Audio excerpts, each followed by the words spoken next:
কলকাতা বিশ্ববিদ্যালয়ের সমস্ত স্টুডেন্টদেরকে আমার চ্যানেলে ওয়েলকাম। আজকের ভিডিওটা শুধুমাত্র তোমাদের থার্ড সেমিস্টার হিস্ট্রি অনার্সের ছাত্রছাত্রীদের জন্য। এই ভিডিওতে আমি তোমাদের CC-05 লং কোশ্চেনের শেষ মুহূর্তের ফাইনাল সাজেশন নিয়ে আলোচনা করব। তোমাদের এর আগে আমি CC-5, 6 ও 7 পেপারের লং কোশ্চেন এবং শর্ট কোশ্চেনের ফাইনাল সাজেশন দিয়ে দিয়েছি।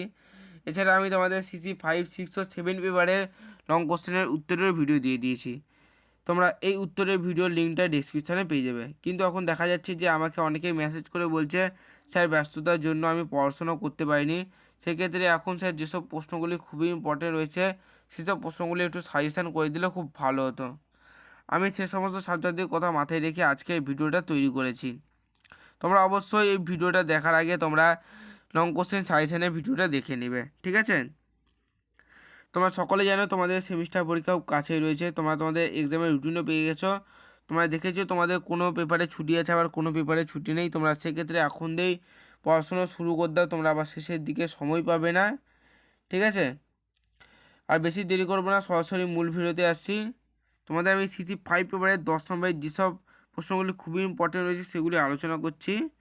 আমি তোমাদের 10 নম্বরের মোট 5খানা প্রশ্ন দেবো, ঠিক আছে? প্রথম প্রশ্নটি হলো পাল সেন যুগের সমাজ সংস্কৃতি সম্পর্কে আলোচনা করো। এটি VVI question, very important question. তোমরা এই কোশ্চেনটা খুব ভালোভাবে তৈরি করবে, ঠিক আছে? 2 নম্বর প্রশ্নটি হলো চোলদের গ্রামীণ স্বায়ত্ত শাসন ব্যবস্থার পরিচয় দাও। এই প্রশ্নটাও খুবই ইম্পর্টেন্ট কোশ্চেন। তোমরা এই কোশ্চেনটা খুব ভালোভাবে তৈরি করবে, ঠিক আছে? 3 নম্বর প্রশ্নটা হলো গঞ্জির ভারত অভিযানের প্রকৃতি, তাহলে তোমরা সুলতান মাহমুদ ও মোহাম্মদ ঘুরির তুলনা। তোমরা এই দুটো কোশ্চেনই খুব ভালোভাবে তৈরি করবে। এই দুটোই তোমাদের এবারে সেমিস্টারে আসার চান্স খুব বেশি রয়েছে। এই দুটোই তোমরা দেখে রাখবে, ঠিক আছে? এই দুটোর মধ্যে তোমরা যে কোনো একটা কমন পাওয়ার চান্স খুব বেশিই রয়েছে, ঠিক আছে? 4 নম্বর প্রশ্নটি হলো আদি মধ্যযুগের স্থাপত্য ভাস্কর্য সম্পর্কে লেখো। এটাও খুবই ভালো কোশ্চেন, ভেরি ইম্পর্টেন্ট কোশ্চেন এটাও।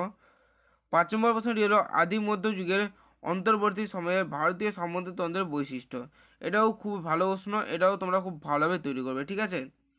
এবার আলোচনা করবো তোমাদের 5 নম্বরে কী কী ইম্পর্টেন্ট প্রশ্নগুলি রয়েছে। মোট 7খানা প্রশ্ন বলবো, তোমরা এই প্রশ্নগুলি খুব ভালোভাবে তৈরি করবে, ঠিক আছে? প্রথম প্রশ্নটি হলো টিকা লেখক কলনের রাজতরঙ্গিনী। এটাও খুবই ইম্পর্টেন্ট কোশ্চেন, তোমরা এই কোশ্চেনটা খুব ভালোভাবে তৈরি করবে, জানো? 2 নম্বর প্রশ্নটি হলো টিকা লেখো আলবিরুনি। এই কোশ্চেনটাও খুবই important question, VVI question, very important question, ঠিক আছে? 3 নম্বর প্রশ্নটি হলো তোমাদের আদি মধ্যযুগে শূদ্রদের অবস্থান নাহলে তোমাদের অস্পৃশ্যদের অবস্থান। এই দুটোর মধ্যে তোমাদের যে কোনো একটা আসার চান্স খুব বেশি রয়েছে। তোমরা এই কোশ্চেন দুটোই খুব ভালোভাবে তৈরি করবে, ঠিক আছে? 4 নম্বর প্রশ্নটি হলো টিকা লেখো মণ্ডলম ও বলনাড়ু।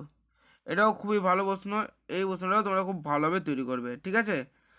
5 নম্বর প্রশ্নটি হলো মুদ্রা থেকে আদি মধ্যযুগ সম্পর্কে কী জানা যায়। এটা VVI question, very important question. তোমরা এই কোশ্চেনটাও খুব ভালোভাবে তৈরি করবে। 6 নম্বর প্রশ্নটি হলো মাছ সন্ন্যায় বলতে কী বোঝো। এই কোশ্চেনটাও তোমাদের খুব ভালো প্রশ্ন। 7 নম্বর প্রশ্নটি হলো দ্বিতীয় তরাইনের যুদ্ধের ফলাফল, নাহলে তোমাদের তাৎপর্য বা গুরুত্ব যে কোনোভাবে আসতে পারে। এই কোশ্চেনটাও খুব ভালো প্রশ্ন, ঠিক আছে? এই কোশ্চেনটাও তোমরা খুব ভালোভাবে তৈরি করবে, ঠিক আছে? তোমরা এই প্রশ্নগুলি রেডি করার আগে তোমরা অবশ্যই লং কোশ্চেন সাজেশনের ভিডিওটা দেখে নেবে, তারপরে তোমরা এই প্রশ্নগুলি রেডি করবে, ঠিক আছে? তোমরা সকলেই জানো তোমাদের সেমিস্টার পরীক্ষা কাছেই রয়েছে, তো সেক্ষেত্রে তোমরা তোমাদের রুটিনও পেয়ে গিয়েছো। তোমাদের কোনো পেপারে ছুটি আছে, আবার কোনো পেপারে ছুটি নেই। তোমরা সেক্ষেত্রে এখন দিয়ে খুব ভালোভাবে পড়াশোনা শুরু করে দাও। আজকের ভিডিওটা এতটাই।